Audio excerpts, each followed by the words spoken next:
আসসালামু আলাইকুম। কেমন আছেন সবাই? আমরা তো আলহামদুলিল্লাহ ভালো আছি। আর একটি মজার রেসিপি নিয়ে চলে আসলাম। আর তা হচ্ছে এই যে এটা হচ্ছে মুরগির বুকের মাংস। তো এই মুরগির বুকের মাংস দিয়ে আজ আমি করব কাবাব। মজার একটা রেসিপি কাবাব। তো মুরগির মাংসটাকে আমি এখন ছেঁচে নেব এই হামানদিস্তি দিয়ে। ব্লেন্ড করা যায়, কিন্তু ব্লেন্ডারে করলে একটু বেশি হয়ে যায় আর কি। এত বেশি করব না, তার জন্য এই হামানদিস্তি দিয়ে কিন্তু করলে খুব সুন্দর হয়। আর এটা তো ওই যে বুকের মাংসটা নরম, এটাতে সময়ও লাগে না খুব একটা।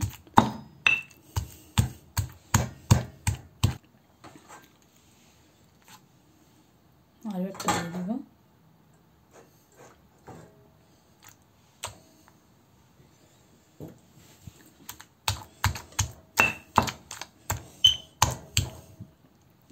আর এই মাংসটার মধ্যে আমি একটু লবণ আদা মাখিয়ে রেখেছিলাম। তো এখন এই জন্য আর এটা করে নিচ্ছি।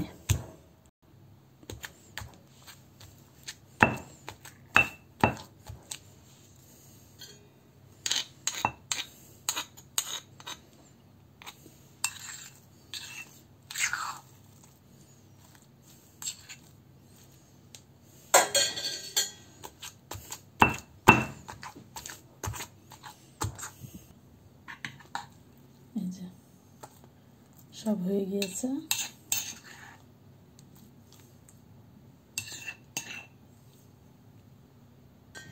এর মধ্যে এবার দিয়ে দেব যে পেঁয়াজ কুচি, রসুন কুচি, কাঁচামরিচ কুচি, ধনেপাতা,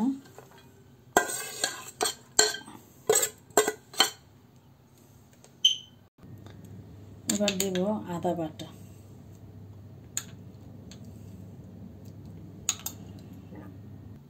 দিয়ে দেব টমেটো কেচাপ,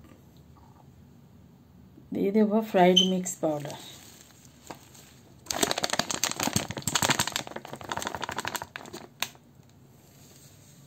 দিয়ে দেব গরম মশলার গুঁড়া, দিয়ে দেব কর্নফ্লাওয়ার। এর আগেটা যে চিকেন ফ্রাইড মিক্স, এটা কর্নফ্লাওয়ার। দিয়ে দেব একটা ডিম।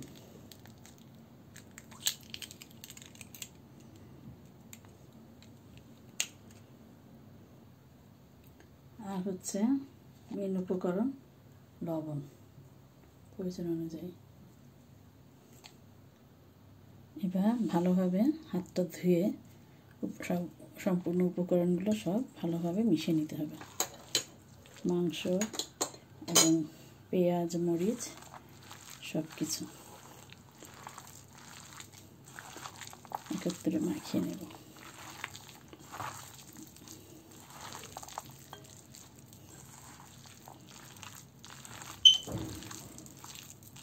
এই যে সব মাখানো হয়ে গিয়েছে। এবার এটাকে বল আকৃতি করে নেব।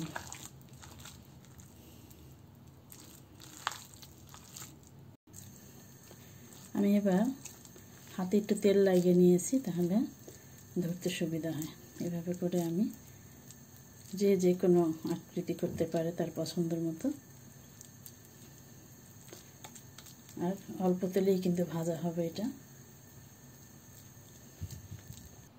এই যে এবার আমি অল্প তেলে ভেজে নেব।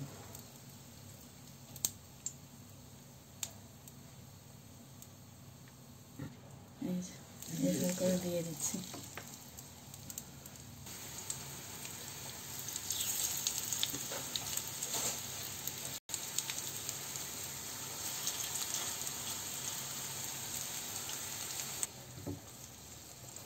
দেখি একটু উল্টিয়ে নিই আস্তে করে।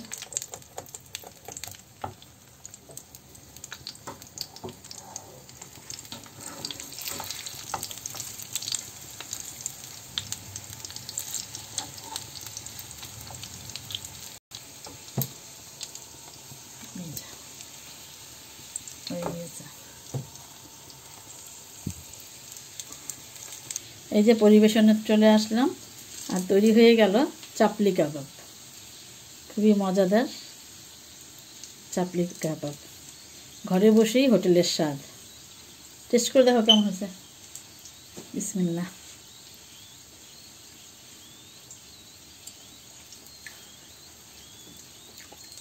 আলহামদুলিল্লাহ ফর এভরিথিং।